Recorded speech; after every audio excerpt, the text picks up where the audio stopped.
তারাপীঠের মন্দির কিভাবে তৈরি হয়েছিল জানেন? তারাপীঠের আগের নাম ছিল চণ্ডীপুর।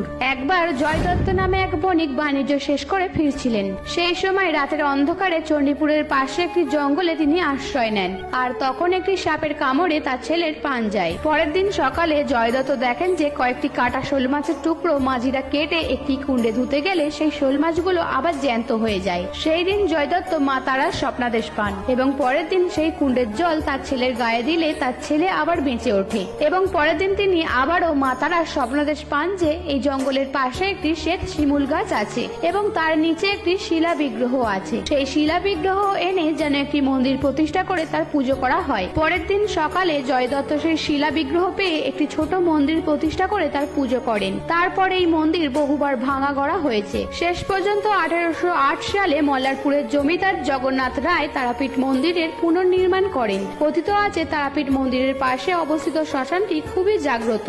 এটাও বলা হয় তন্ত্র সাধকরা এখানে বসে সাধনা করলে খুব সহজেই সিদ্ধি লাভ করতে পারেন। এমনকি এখানে বসেই বামাখ্যাপা সাধনা করেছিলেন। ভিডিওটা যদি ভালো লাগে অবশ্যই কমেন্ট বক্সে জয় মা তারা লিখতে ভুলবেন না।